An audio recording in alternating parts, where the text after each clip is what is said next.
So you're really deep into Sri Lankan politics, huh? Seems like it. And you want to unpack this whole Anura Kumara Dissanayake thing. Definitely. Yeah. This new president is certainly making waves. He is. I mean, his win's pretty remarkable when you think about everything Sri Lanka's been through recently. You know, what's striking to me is how Disanayake's victory really breaks from these long-standing political dynasties in Sri Lanka. Like, you think of the Bandaranayakes, the Rajapaksas. Right. And Dissanayake is something different. His win, I think, suggests a real shift in the electorate, right? Yep. Like, people are hungry for change. They want something new. Absolutely. But for those who might not be totally up to speed, let's rewind a bit. Okay. Dissanayake didn't just appear out of nowhere, right? Right. Tell me about his political journey.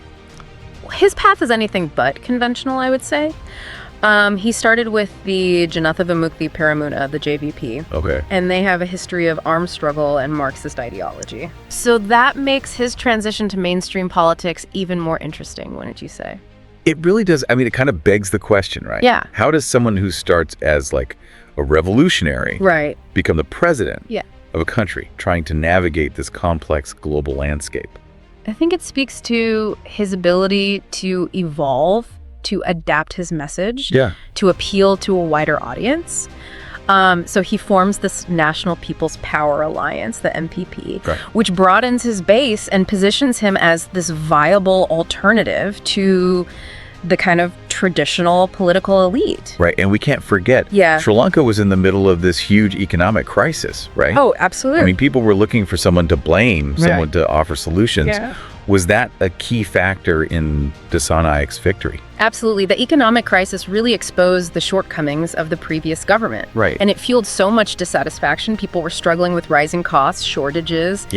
And just this feeling that the system was rigged against them. Yeah, like it wasn't working for them anymore. Exactly. So Dissanayake steps in with these promises of change and a vision for, I guess, a more equitable Sri Lanka. Yes. But what did his campaign actually look like? What were those core things that resonated with voters? I mean, he really campaigned on this platform of fighting corruption, which was endemic in Sri Lanka at that point, and reforming the economy.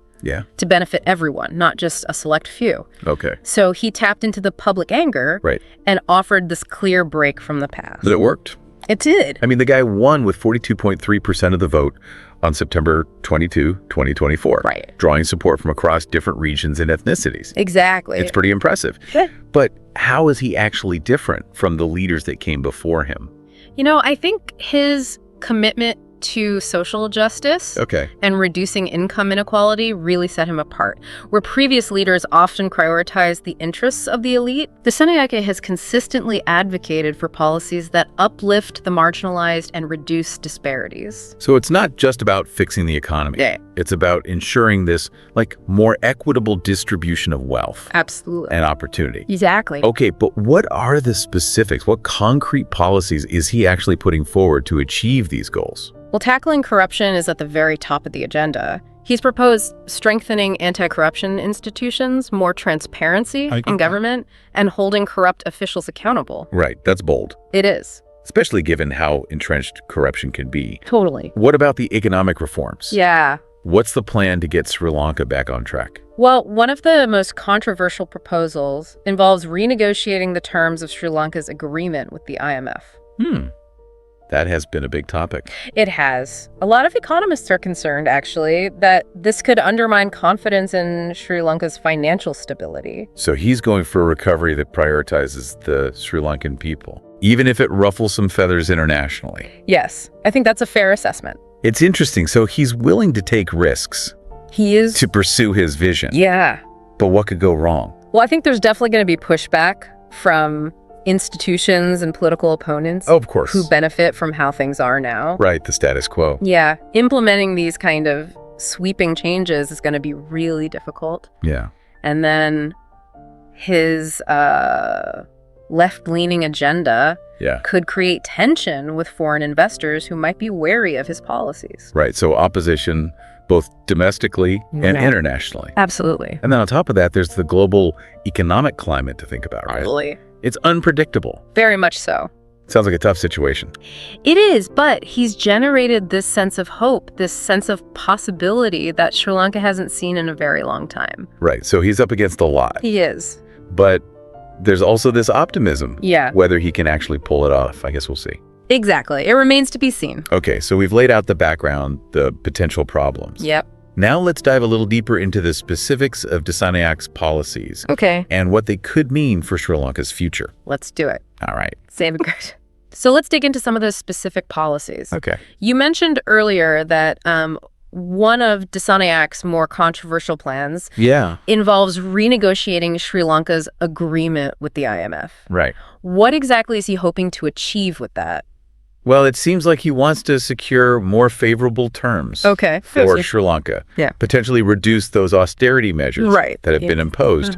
He's argued that those measures have disproportionately burdened the poor and middle class. Absolutely. So he's pushing for a more socially conscious approach to recovery, right? Okay. One that prioritizes protecting vulnerable populations and investing in those safety nets. Yeah, it aligns with that broader goal. It does. Of social justice and reducing inequality.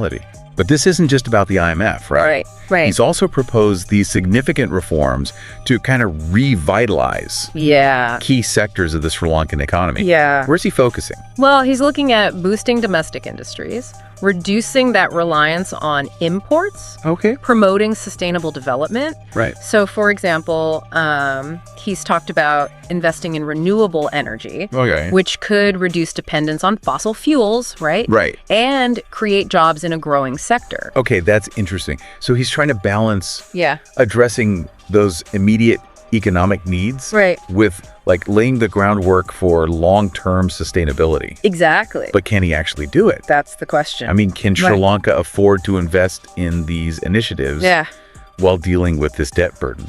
Well, the skeptics argue that his social programs are going to be difficult to fund, especially if he alienates foreign investors, right? Yeah. They also point out that Sri Lanka is very reliant on trade and tourism, and those sectors could be negatively impacted by his policies. So there's this real tension then. Yes, absolutely. Between his vision for a just and equitable society and the reality of governing a nation in this globalized economy. Totally. It's this delicate balancing act, isn't it? It is. How does he reconcile that? He's going to have to find ways to attract investment while reassuring partners that Sri Lanka is open for business. Right. He's also going to have to demonstrate fiscal responsibility. Yeah, to maintain that confidence. Absolutely. And on top of that, there's the domestic political scene to contend with. Oh, totally. He's facing opposition from the old guard. Yes. Who are probably going to resist his changes. They probably will, yeah. How can he overcome those obstacles? Well, he's going to have to build strong coalitions. Okay. Both within the government and with civil society. Right. And he's going to have to really communicate his vision effectively. To get people on board. Exactly. To rally support and demonstrate progress.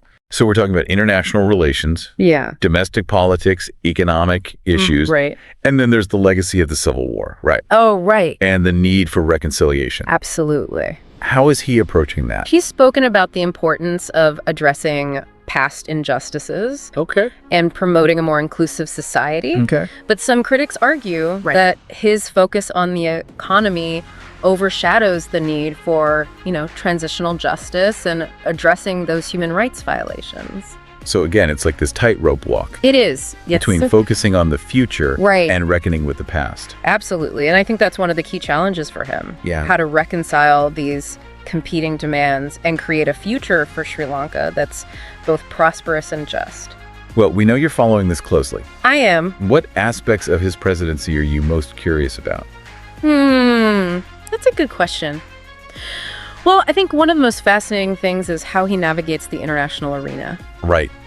We talked about tensions with investors. Yeah, the IMF. But what about Sri Lanka's relationships with, global players? Yeah, like India. China, the U.S. Exactly. Sri Lanka is in a strategically important spot. No, I forgot. In the Indian Ocean. Yeah.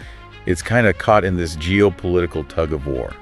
It is. How is he approaching those relationships? He's emphasized this need for a balanced foreign policy. One that really puts Sri Lanka's interests first and avoids becoming too reliant on any single country. So not picking sides. Right. Which is tricky because Why is that? both India and China have invested heavily in Sri Lanka. Yeah, infrastructure especially. Exactly. They kind of see Sri Lanka as part of their sphere of influence. So he's trying to play it down the middle. He is, yeah. But can he really do that? That's the question, right? Won't he be pressured to choose? I think that's the challenge. I mean, his ideology might raise concerns in the West. Okay. And his focus on, economic sovereignty could clash with China's ambitions. So it's a delicate balancing act. It really is a complex equation. It sounds like he's walking a tightrope.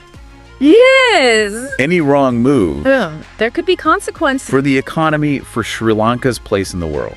Absolutely. His success really hinges on his ability to build those partnerships. Right. To leverage Sri Lanka's position. Okay. And just navigate that complex world of diplomacy. And what about reconciliation and human rights? Right. I mean, we know Sri Lanka is still dealing with the aftermath of the Civil War. Yeah, absolutely.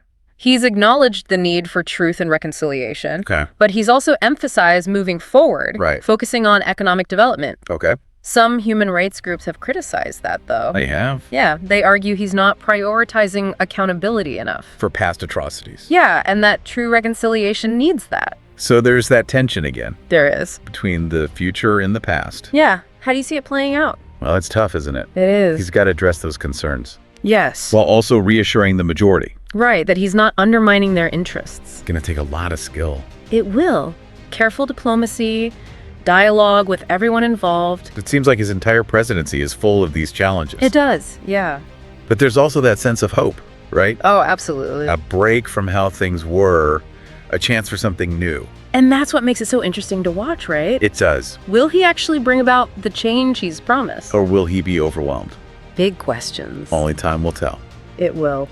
But Sri Lanka's at a crossroads. It is. And his decisions will shape the country's future. And the region as a whole, really. Right. Sri Lanka offers these insights into the challenges so many countries face. Totally. Balancing development, social justice, stability. In a world that's constantly changing. Exactly. It's a reminder that we're all connected.